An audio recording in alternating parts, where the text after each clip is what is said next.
Plutôt bien, d'autant plus que le film en lui-même est un très très beau reflet de la culture polynésienne en général. Je suis... Idole des hommes. Quoi? En fait, c'est Maui, métamorphe, demi-dieu du vent et de la mer, idole des hommes.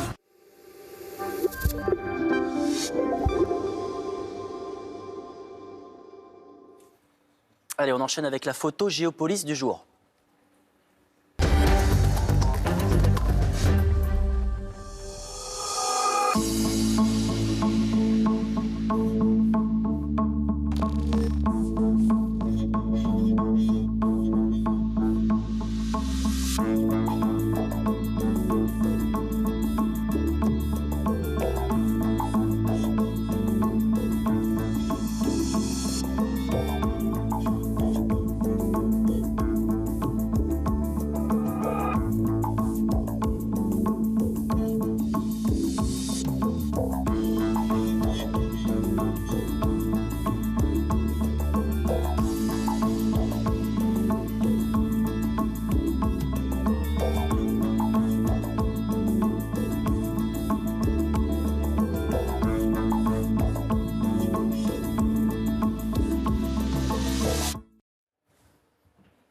Allez, on termine sur une petite touche artistique. Cette belle soirée au Havre, le musée d'art moderne André Malraux expose pour la 3e fois les photos de Jacqueline Salmon, une œuvre originale sur les lumières fascinantes du ciel normand. C'est notre module Culture Pop.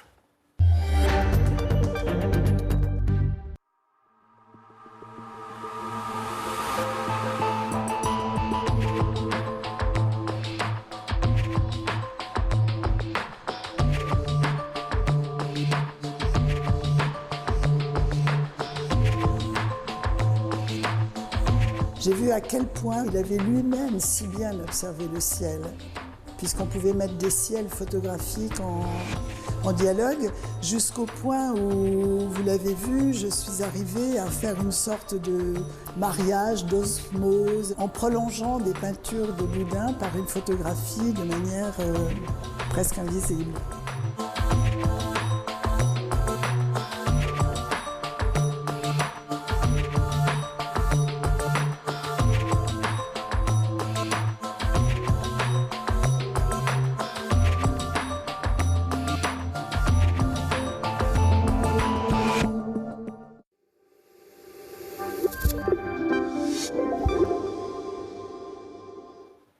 Bientôt minuit sur France Info, c'est maintenant France 24 qui va prendre le relais parce que l'info ne s'arrête jamais. Mais d'abord la météo, je vous souhaite une excellente soirée et une douce nuit sur France Info.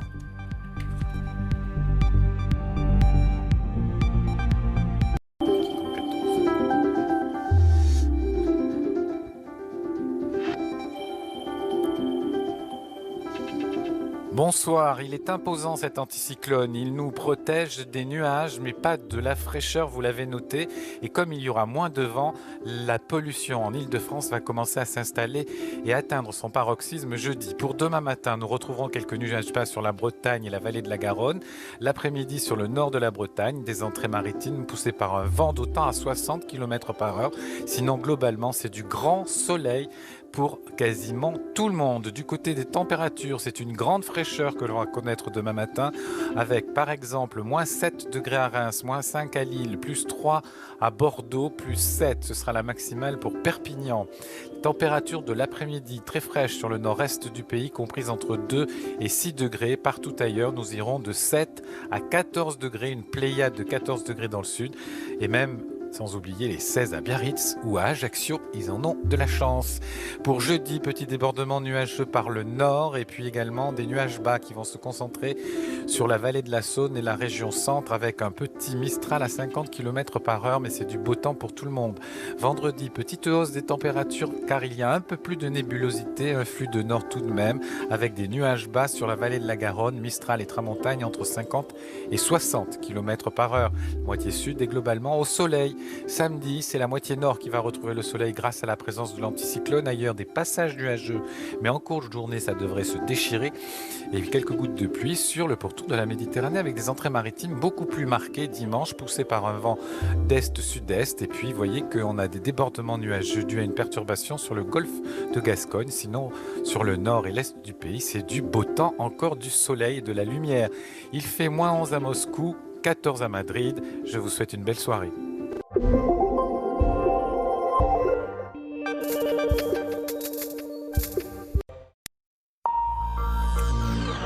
Vous regardez Paris Direct, bonsoir, soyez les bienvenus si vous nous rejoignez. Nous ne connaissons pas les causes de l'accident d'avion en Colombie. Les 2 boîtes noires ont été retrouvées ce soir, 71 personnes ont péri, il y a 6 survivants. À son bord, une équipe de football brésilienne, le pays est en deuil national. François Fillon a remanié la direction de Les Républicains. Il s'agit de faire du parti un organe qui saura porter son programme pour la présidentielle de 2017. L'équipe de campagne est en cours de composition. Les commémorations à Cuba se poursuivent ce soir avec la présence des dirigeants étrangers, principalement sud-américains, même si le vice-président chinois a lui aussi fait le déplacement. Les hommages se déroulent jusqu'à dimanche.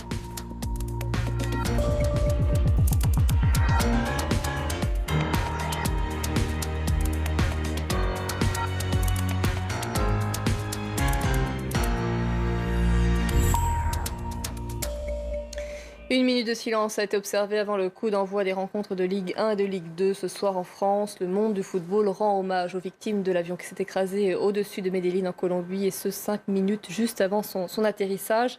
À son bord, 77 personnes, dont une équipe brésilienne. Il y a 6 rescapés. Axel Simon.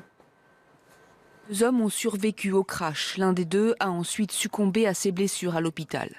Cette photo est l'une des dernières prises avant que le vol 2933 s'écrase, à bord 81 personnes. Parmi elles, des joueurs de l'équipe de football brésilienne Chapecoense, des journalistes et les membres d'équipage. Parti de Sao Paulo après une escale à Santa Cruz en Bolivie, il s'est écrasé dans les montagnes à seulement 30 km de sa destination, Medellín en Colombie. 6 personnes seulement ont survécu, un journaliste, 3 joueurs et 2 membres d'équipage. Un deuil national de 3 jours a été décrété au Brésil.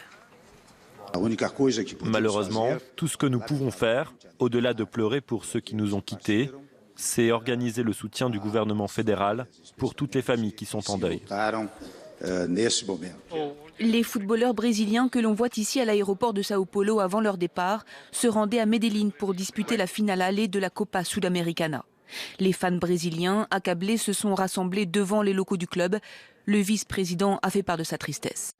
Nous sommes réunis ici dans le domaine Chapecoense et nous accueillons tous ceux qui sont proches de ce club, qui l'aiment et le soutiennent.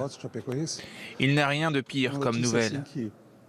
C'est très difficile et ça semble encore irréel.